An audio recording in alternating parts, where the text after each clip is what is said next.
And what is up, motherfuckers? It is your Lord Scuba Cobber here, the Duke of the Dead, the Prince of the Paranormal, the host with the ghost, yo, Ghost Daddy, bringing you episode 8 of season 2 of Somewhat Supernatural.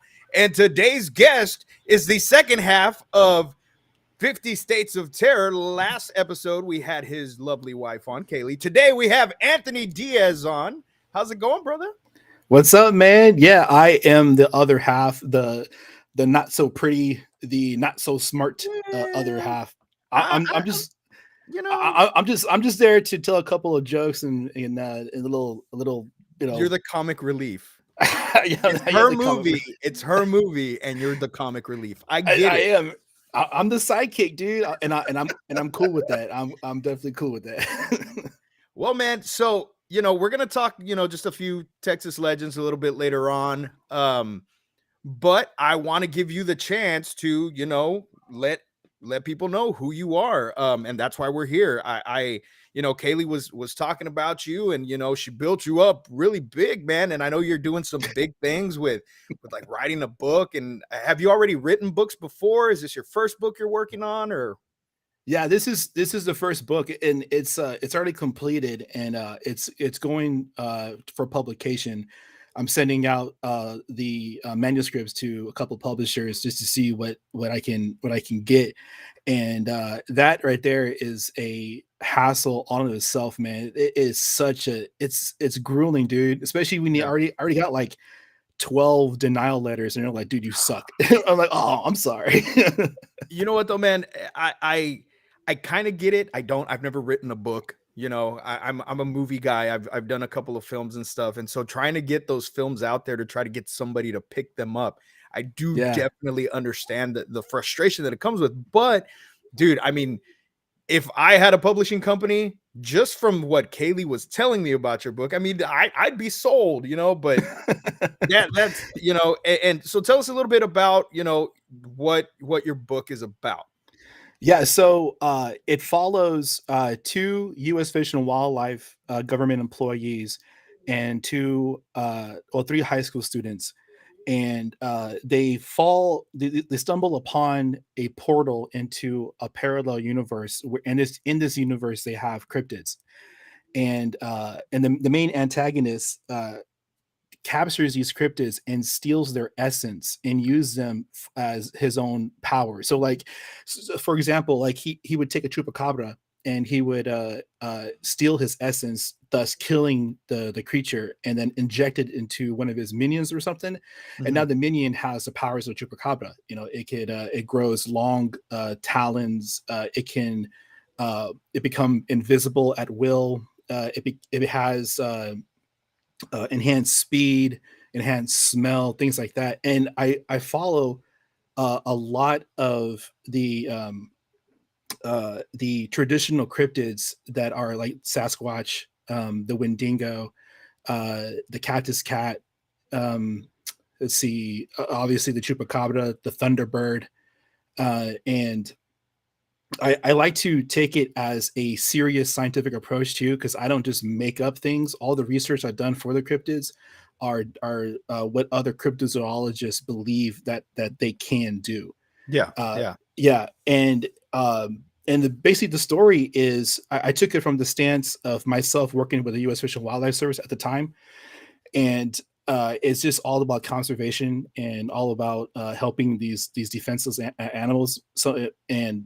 It goes into the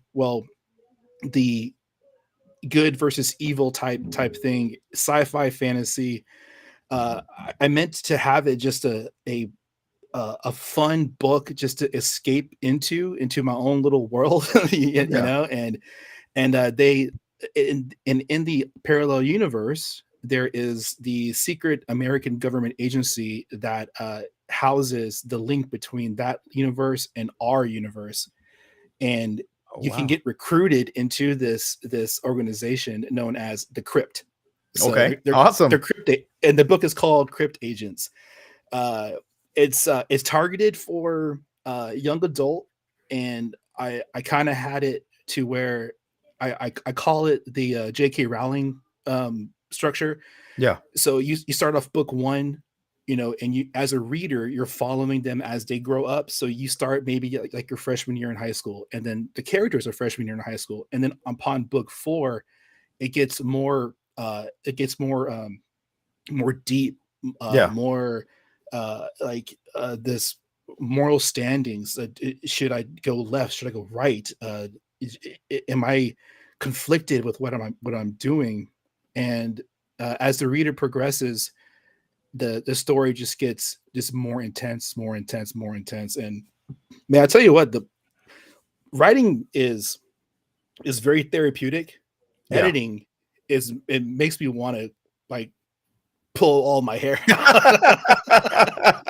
Yeah, that's understandable. Extremely understandable. Like, I've written, man, I can't tell you how many scripts I've written just for like fan films, because I'm very big on fan films. Like, I wrote a Friday the 13th fan film that just never went anywhere. And it was a cool concept that nobody else has ever done. And, right now the Friday the 13th fan film thing is just like so over flooding on, on YouTube. Like, there's so many different Friday the 13th fan films. So it just kind of like fell apart, but trying to actually like go back and, edit the script to where it's a little bit, more workable. It would, man, that Yeah, was super frustrating. So I just kind of was like, whatever. So I do totally get that. But man, I mean, that's such a great concept. And it's not something that we've ever really seen or that I've ever seen. I'm in my school library all the time, and I can't say I've seen a book that's even similar to that, and that's such a cool concept because there are a lot of young adults, teenagers that are interested in this type of thing, yeah, and they don't have that outreach for that. They don't have a book that they can read and relate to the characters to.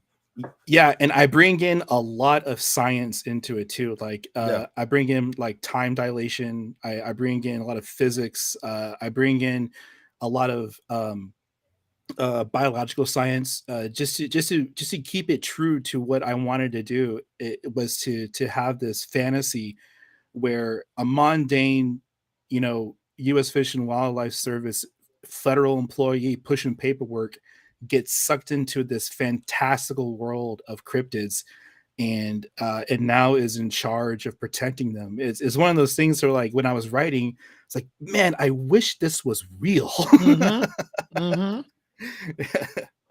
Yeah, and And you and never yeah, know. so It could be real.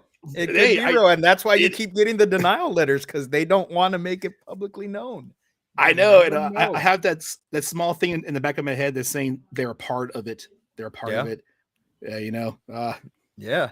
So yeah, that's awesome, man. Like, I love that. And you're actually like my first guest on that actually has something going like that. And that's really cool, man. And I really hope one day I get to actually buy that book and be like, look, like, I interviewed this guy. This is awesome. You know? I hope so, man, because it's always been a dream of mine.